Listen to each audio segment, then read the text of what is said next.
Commander Master spoilers are done, at least for the main set. And prices for boxes are pretty expensive. $300 for draft boosters, $80 more for set boosters, and collectors have fallen a little bit down to $220, but still pretty expensive. It's a premium price set. So instead of cracking a box and gambling, you should pick up some staples that are getting reprinted. So these are my top 10 Commander staples that you should pick up here now that they're down in price before they go back up. Before I get into the top 10, I want to give a few honorable mentions. The tribal cards like Kindred Dominance or Vanquisher's Banner are really good if you like tribal decks. And if you don't, they're kinda mid, but good reprints nonetheless. Doubling Season is another excellent reprint because that card is so expensive and really needed it. Although it is pretty niche. If you don't have a deck that needs Doubling Season, you probably have no use for it. But the card doesn't get reprinted often, so this is probably one of the few times it's going to actually go down in price. Another reprint I want to highlight is Imp's Mischief. It was actually starting to trend up in price, which sucks because I think this card's really fun and actually pretty underplayed. There are very few cards in black that interact on the stack like this, and it's just a fun card to use in Commander. Alright, on to the top 10. At number 10, I'm gonna immediately cheat and put the whole medallion cycle. These are all 2 mana artifacts that reduce the cost of their respective color cards by 1. In monocolor decks, these cards are insane. The medallions are so powerful for monocolor decks. Once you get up to like 2 or 3, it's really not worth playing the medallions, but they're an auto-include in monocolor decks, I think. I've been waiting for this reprint for a long time and haven't put the red one in some of my mono-red decks just because I was hoping for a reprint. And now there finally is one. They're really great, and if you have monocolor decks, you're gonna want one. Number 9 is Demonic Tutor. This card goes in basically every black deck. It's essentially a second copy of whatever the best card is. It's always going to be in your black decks, and you're always going to want it. And Demonic Tutor almost never goes down in price, except when they reprint it. It was upshifted to Mythic in this set, which really sucks because it was printed at Rare before, and originally as an uncommon. Number 8 is Land Tax. This is a real white staple.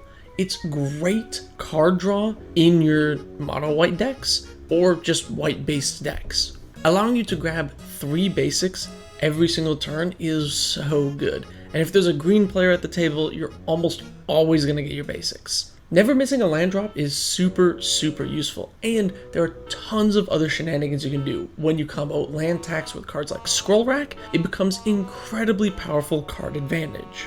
Land Tax is an excellent card that I'm super glad they reprinted. Number 7 is another white card, Smothering Tithe. Also getting upshifted to Mythic, which kinda sucks, but in Commander, Smothering Tithe is just so insanely good. It goes in basically any white deck. You don't even need to play wheels or other synergy cards to make it good. It's just always good. At worst, it eats up your opponent's mana, and at best, it gives you enough mana to just take over the game. At 6, I've got Grand Abolisher, 3 white cards in a row.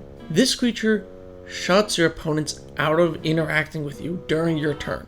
This card is so good. It lets you play the Abolisher and then combo off without having to worry about counter magic.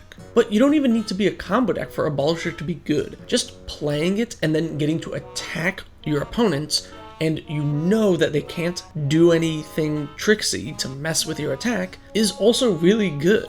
Grand Abolisher is a tremendously powerful card that goes in a lot of white decks. Number 5 is the Great Henge. This card has become a Commander staple since it was printed. Card draw, life gain, and ramp on one card make this just such a powerful card for any green deck with creatures, which is, most of them, because of green. This reprint should hopefully get a few more Henges in the hands of players. And number 4 is Spellseeker. Now you might think that this is actually a little niche, but this card is really powerful, especially for CDH, and I think goes in a lot more decks than people realize. Tutoring up 2 mana or less stuff is usually going to be a large portion of your deck.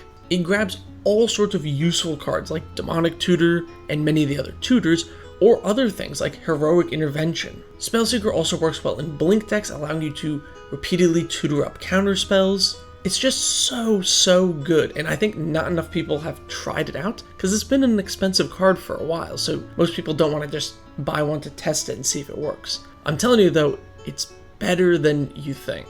Plus, this new full art looks amazing. I absolutely love the art. Now onto the top 3. Starting with another cheat. The free spell cycle, mostly Fierce Guardianship, honestly, because this card is the best one, but the other ones are good too. Deadly Rollick and Deflecting Swap are both super useful and powerful cards. The white and green one, a little less so. They're a tad more niche, but still really powerful and very good in Commander specifically. I'm super glad they reprinted them here because there isn't another place to reprint them since it's a Commander specific kind of thing. And these have just needed a reprint for a long time now. At number 2, it has to be Jeweled Lotus. This is a Black Lotus for your Commander. If you have a 4-mana Commander like Urza, who is also reprinted in this set, you can go land, Jeweled Lotus, cast your Commander on turn 1. This card is so powerful. It goes in so many decks. It is a little awkward if your Commander has many colors in it, since it only makes 3 of the same color. Honestly, there's a lot of 2 and 1 color Commanders that really could use this. Especially if your deck relies on your Commander and it costs a lot of mana, then Jeweled Lotus probably goes in there, which is a lot of decks, honestly. It's just such an insanely powerful piece of fast mana, which honestly I'm not a huge fan of that they printed more fast mana into the format anyway, but whatever. They printed it, it's here. At least it's getting a reprint in Commander Masters. And the final reprint that I think most people are going to want to take advantage of, the number 1 card I think you should buy a single of if you don't have right now, is Cyclonic Rift. This card is by far one of the most played cards in blue decks. It's in 31% of decks according to EDHREC, which is a lot because it's mono blue. And it's been around $30 for a while, just because it sees so much play in Commander. It sees almost no play in any other format. Basically, every single blue deck should play Rift. It just makes your deck better. It's just that good. You might skip it if you're playing like a Primal Surge deck, but outside of that, Rift is an absolute auto-include that needed a reprint. So if you don't have a Rift because you didn't want to spend $30 on one, which is totally reasonable, then maybe this is your chance to pick one up. So those are my top 10-ish cards. I cheated here and there from the set that I think you should buy as singles instead of gambling on packs. Overall, the set is pretty good, I think. The mythics are all decent, expensive cards. There aren't really any bulk mythics. There are still some bulk rares. I'm looking at you, Boom Pile, which does make cracking some packs feel a little bad if you get the bulk rare, especially at that premium price. Boxes are looking pretty expensive. I'm debating whether or not I'm gonna get one. If I can scrounge up enough store credit, maybe I'll get one just to crack on the channel. Let me know if you'd like to see box openings on the channel.